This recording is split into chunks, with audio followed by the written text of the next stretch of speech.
Hello everyone and welcome to the Hockey Hub. So today we're going to be taking a look at what the NHL might be planning next season.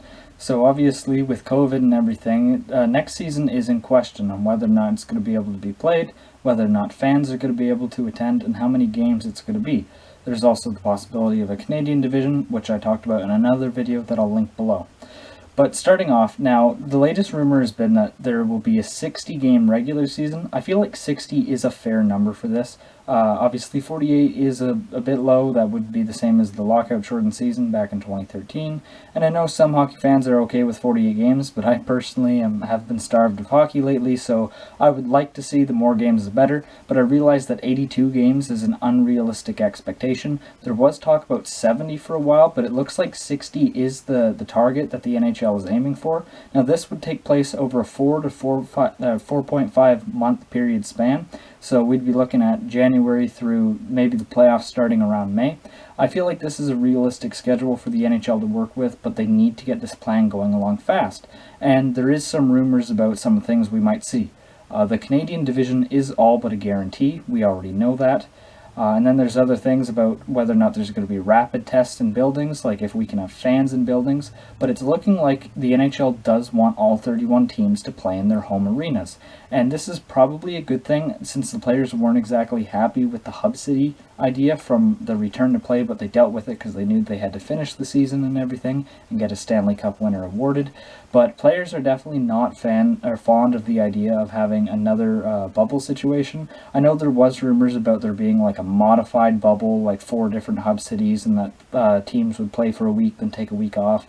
But for some reason, I just can't see that happening. There is at least a quarter of the league that is very strongly against having a bubble. So the NHL really does want the teams to play in their home stadiums, and we see that it is possible in major sports. We saw that in baseball, we're seeing it in football, and basketball is going to figure out a way to do it, but they have it a bit easier because they just got to move Toronto down to like Kansas or something. But with the NHL, obviously there's 7 Canadian teams, so they're not going to be able to cross the border that much, hence why we are probably getting a Canadian division where they will just play strictly within their own division. So for fans of Canadian teams, get used to seeing each other a lot. It's going to make for good rivalries. It is going to make for great intense hockey, but there is going to be a few fan bases that feel kind of shafted by this whole plan, since maybe in regular divisions they would be able to make the playoffs, but to me a Canadian division sounds really tough. And obviously with a Canadian division happening, we are going to see other teams get realigned and the divisions get realigned for this year. Hopefully after this year, the NHL will go back to a normal schedule, everything will be normal, and hopefully the pandemic will be over. There's no guarantee of that, but it's looking like that could at least be a possibility next year, in October, or maybe if they have to push it back to November or December. But right now we're just talking about this year.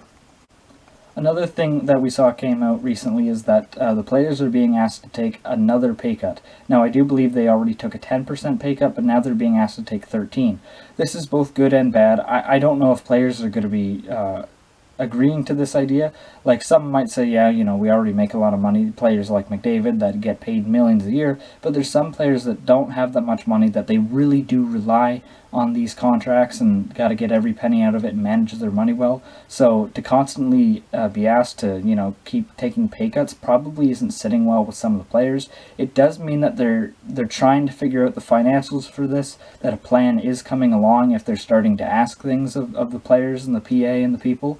So at least there is a good side to that, and hopefully, I don't want to say, oh, well, the players should take a pay cut, but I do want to see hockey, so I hope they do. It's not going to be as many games, so I do get why the owners are asking them to take a pay cut. The owners are going to be losing money too, but I don't want it to get to a point where the owners are laughing, not losing anything, and the players are the ones that are fronting the bill for this whole new NHL season that we could see next year. The players do need to get paid, they do deserve to get paid, but obviously with COVID and everything, people in general maybe aren't getting as paid as much as they're used to. I know some healthline workers are getting paid more, but in sports, players do have to take discounts. They're not playing as much games, there's going to be no fans, and for the NHL, gate revenue is a big deal. They don't have a massive TV deal, which I'll talk about later, like the NBA or like football.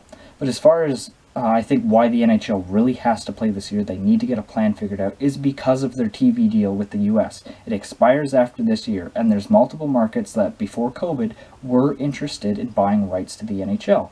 But now, with COVID happening and everything getting shut down, the NHL really needs to find a way to play next season, because nobody is going to pay big bucks for a league that hasn't played in over a year or generated revenue or interest in over a year.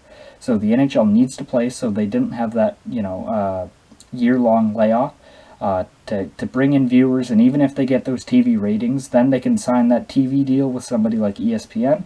Then the NHL would be in a much better financial state. The owners need to realize that by playing this season, yes, they are going to lose money now, but they will gain back in the future. And if they don't play this season, it will affect the NHL in a detrimental way financially for the future of the game. And there's risk that some teams could go under. I heard rumors about Arizona, about Florida, Nashville, Ottawa. Teams that the NHL definitely doesn't want to have go under. It would just be a nightmare if the NHL didn't find a way to play this season. I think they will find a way. All these releases of jerseys and everything, all signs point to them figuring something out. They do have another return to play committee with guys like Mark Scheifele on it, Darren Helm, Zach Hyman. There's 16 players in total. I don't need to name all of them, but they are trying to figure it out, and I'm hoping that we can see some kind of announcement within the next week or two, because the NHL really needs to get this going. The soonest that we're going to see any type of hockey will likely be the World Junior Championship, which I'm highly anticipating.